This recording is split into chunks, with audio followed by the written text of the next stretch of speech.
Hidup di rumah kontrakan dengan berbagai resikonya juga dirasakan oleh Mak Ukah, seorang pengrajin tali bambu. Mak Ukah yang sehari-harinya tinggal bersama suaminya belum bisa punya rumah sendiri. Jangankan untuk membangun rumah, membayar sewa kontrakan saja, Mak Ukah tidak mampu, sehingga sering menunggak.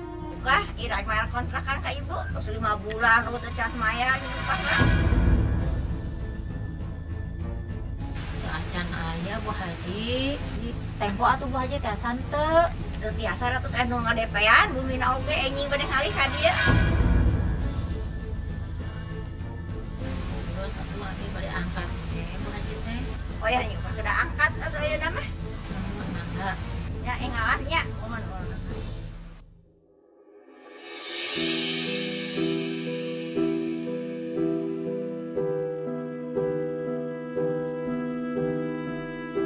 Umi capek pindah kontrakan. Ada yang satu yang lainnya kadang perlu punya rumah sendiri. Umi nyari kontrakan yang bisa nerima Umi. Kadang Umi suka bayarnya suka telat. sa sekarang udah pindah kan Bu Haji lagi kontrakan belum bayar 5 bulan. Terus kita mau kemana, Mi? Ibu mah aja sabar ya.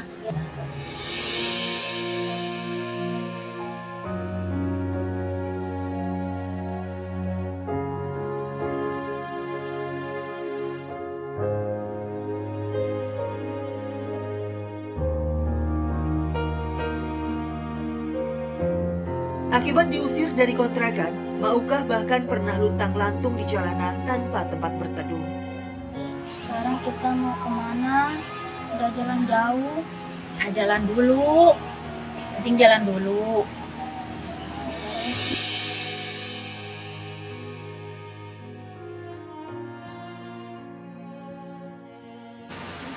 Nih, bisa capek. Istirahat dulu di situ. Udah, istirahat dulu. Istirahat dulu ya di sini. Umi pernah numpang di rumah orang karena belum ada tempat yang baru. Mak Ukah yang kini tinggal di sebuah kontrakan sederhana di kampung Segok, Sukabumi, Jawa Barat hanya bisa pasrah. Ia berharap tidak ada kejadian-kejadian mengerikan yang biasa menimpa perkampungan padat penduduk seperti kebakaran atau prostitusi online.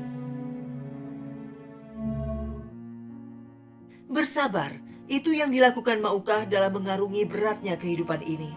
Karena mereka yang penyabar senantiasa akan dijaga oleh Allah sebagaimana hadis yang diriwayatkan dalam hadis riwayat Bukhari. Barang siapa yang berusaha menjaga diri, maka Allah menjaganya. Barang siapa yang berusaha merasa cukup, maka Allah mencukupinya. Barang siapa yang berusaha bersabar, maka Allah akan menjadikannya bisa bersabar dan tidak ada seorang pun yang dianugerahi sesuatu yang melebihi kesabaran. Demi membantu sang suami mencari nafkah, Mak Ukah bekerja banting tulang menjadi pengrajin tali bambu. Pekerjaan yang sudah ditekuninya selama 4 tahun.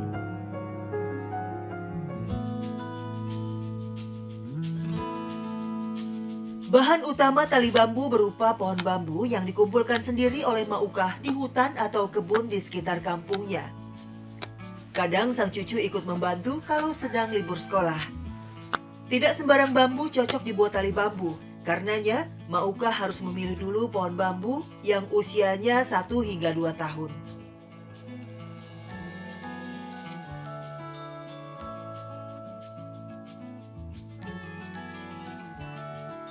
Kenapa kamu? Kegetean, kena bulu bambu. Nah, makanya pelan-pelan, jangan Ya. kencang-kencang.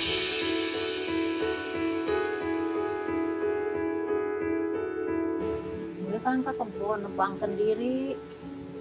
Kesulitan, gatal-gatal, berat, kepanjangan, susah buat nariknya.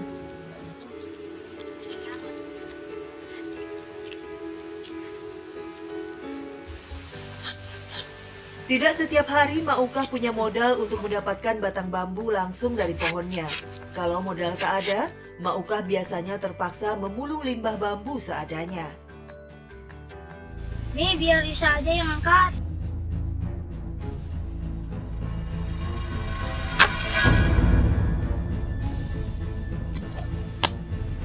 Apa Sa? Atuh setur Oh, kene. datang lagi. Ya, dari Umi aja yang bawa.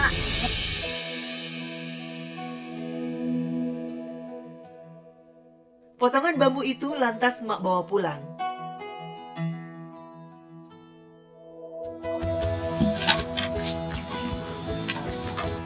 Batang bambu kemudian dibelah sesuai ukuran tali yang akan dibuatnya. Setelah itu, Mak Ukah mulai menyesat tipis-tipis irisan bambu. Irisan bambu yang sudah disesat tipis selanjutnya dijemur sampai kering. Kalau sudah kering, tali bambu pun sudah jadi. Tinggal dikemas dalam bentuk ikatan sebelum dijual atau diantar ke pemesannya. Oh, diregaji terus sama nyisir terus tipis-tipis. Biasanya dipakai ngikat sayur buat sayuran. Tali bambu hasil kerja Mak Ukah dijualnya ke pedagang-pedagang sayur di pasar. Oh iya mak. Oh talinya gede betul mak ini mak.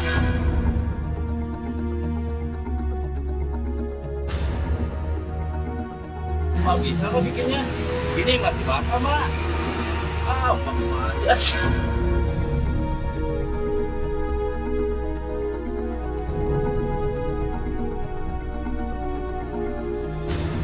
Jadi kalau nggak beli nggak apa-apa.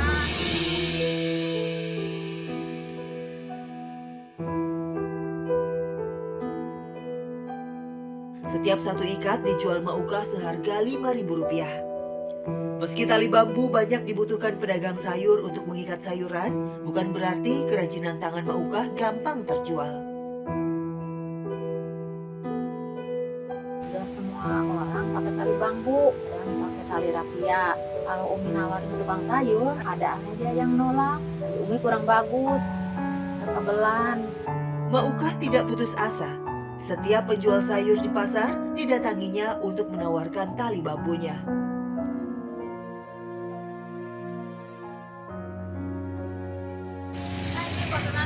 Oh iya ya kebetulan saya ini lagi butuh mak. Ya, Berapa nih satunya? 2. Ya boleh. Sekali berjualan, Mak Ukah sedikitnya bisa mendapatkan Rp15.000 dan paling banyak Rp30.000. sebetulnya nggak cukup. Tapi Umi selalu berusaha memaksimalkan uang yang Umi dapat. Di pasar, Mak Ukah juga punya pekerjaan sampingan untuk menambah penghasilannya dari berjualan tali bambu. Di salah satu pedagang sayur langganan yang biasa memesan tali bambu, Mak Ukah turut membantu sebagai buruh ikat sayur. Karena bambu itu lebih bagus lah daripada karet. Lebih awet. Kalau karet itu kan kekencangan. Ya buat sima aja, buat nambahin uang belajar. Nama sayuran saya banyak, bagi butuh bajuan mah. Banyak sih, nggak terbatas kalau ada. Selain menjadi pengrajin tali bambu, Mak Ukah juga mengisi hari-harinya dengan berjualan jajanan tradisional. Comro, misro. Mak menjual combro dan misro hasil buatannya sendiri keliling dari kampung ke kampung. Uniknya, Mak Ukah membuat misro dengan variasi isian yang berbeda dari biasanya. Kasih. Jajanan yang terbuat dari singkong biasanya berisi gula merah. Tapi Mak Ukah membuat varian misro rasa stroberi dan anggur. Sedangkan combronya tetap berisi oncom. Biar orang tertarik beli comro misro buatan Umi. Karena beda dari yang lain. Camilan tradisional khas Sunda itu dijual Mak Ukah dengan harga bersahabat. Hanya Rp1.000 per satuannya. Dalam sehari, Mak Ukah berharap bisa mengumpulkan Rp20 hingga Rp25.000 untuk dibawa pulang setelah disisihkan sebagian sebagai modal. Tapi perjuangan mendapatkan uang sebanyak itu pun tidak mudah bagi Mak Ukah.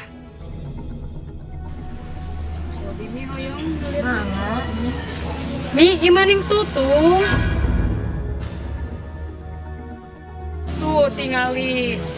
Kepait meren di mamna.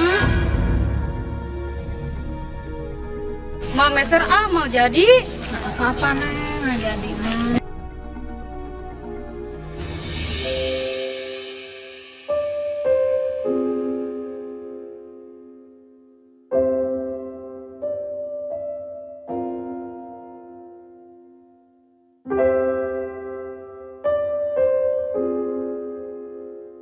Sebetulnya enggak, cuma Umi berusaha buat cukupan aja uangnya, beli makan dengan uang yang ada.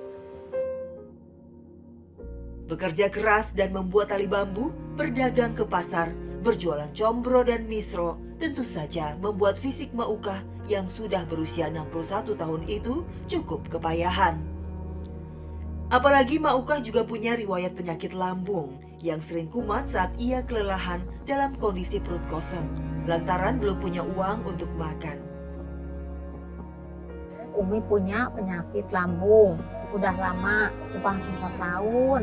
Umi cuma mau beli obat warung untuk meredakan sakit lambungnya. Kalau sakit Umi gak bisa ke rumah sakit, cuman bisa nahan sakit sama minum obat warung. Enggaknya nyedak lah piring. Mau hoyongnya 5.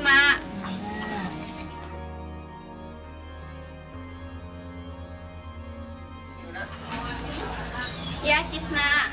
Kembalian. Wios Kang Gembang we. Makasih ya. Nya sami nuhun. Saat dagangannya tidak terjual habis dan masih tersisa, Maukah tetap mensyukurinya. Bahkan combro dan misro yang belum laku dimanfaatkan Maukah untuk bersedekah. Nih. Sini. Melihat bocah-bocah kecil yang tampak kelaparan, Maukah seketika teringat cucu-cucunya dan hatinya tergerak untuk menolong mereka. Makasih Ani. Bahan utama dagangan Maukah, combro dan misro adalah singkong. Maka, sebelum membuat jajanan tradisional, Maukah pergi ke kebun singkong dulu untuk memanen langsung singkongnya. Singkong itu diambil Maukah dengan membayar per kilonya kepada pemilik kebun.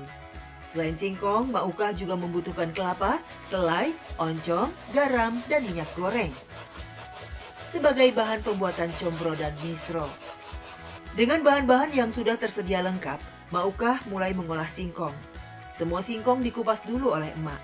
Singkong yang sudah dikupas lalu dicuci bersih. Maukah kemudian memarut lebih dari 1 kilo singkong itu dengan parutan kelapa sampai halus.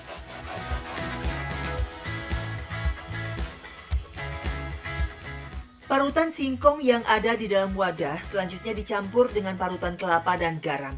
Maukah lantas mengaduk-aduknya dengan tangan agar tercampur rata. Selanjutnya, adonan singkong yang telah tercampur dengan kelapa dan garam kemudian dibentuk menjadi bola-bola kecil.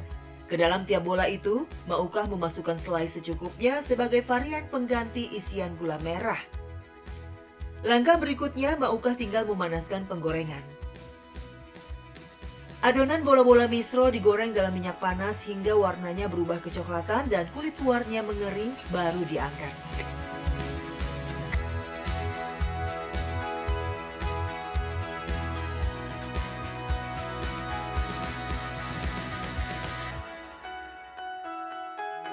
Misro stroberi dan anggur serta combro pun sudah matang. Maukah menatanya dalam wadah dan bersiap untuk berjualan keliling. Ia harus bergegas demi mencari nafkah bagi cucunya yang sudah mengeluh lapar. Nih, Yusuf lapar, mau makan. Sejak sang suami merantau ke Bogor menjadi supir angkot, praktis sehari-hari Maukah hanya ditemani cucu-cucunya. Waktu luang Maukah selepas berjualan dihabiskan Maukah untuk merawat cucu kesayangannya yang selalu menemaninya, termasuk ketika diusir dari kontrakan. Cucu Umi, tanggung jawab Umi, ikut kemana-mana, ikut diusir, ikut tuntang lantung. Dengan penghasilannya yang tidak menentu, Maukah merasa mimpinya mempunyai rumah sendiri masih terlampau jauh. Namun Mak percaya, dengan ikhtiar yang gigih disertai doa yang tak pernah putus, niscaya suatu saat Allah Subhanahu wa Ta'ala akan membukakan jalan baginya. Sebagaimana dalam Quran Surat At-Tolak ayat 3, Allah Subhanahu wa Ta'ala berfirman, "Dan barang siapa bertawakal kepada Allah, niscaya Allah akan mencukupkan keperluannya. Sesungguhnya Allah melaksanakan urusan yang dikehendakinya. Sesungguhnya Allah telah mengadakan ketentuan bagi tiap-tiap sesuatu." Harapan Umi pengen punya rumah sendiri biar gak ngontrak. Kalau punya rumah sendiri bakal lebih nyaman. Semoga Umi disehatkan, disembuhkan dari penyakit Umi, dimudahkan rezeki buat Umi, cucu Umi dan keluarga, diberkahkan hidup keluarga.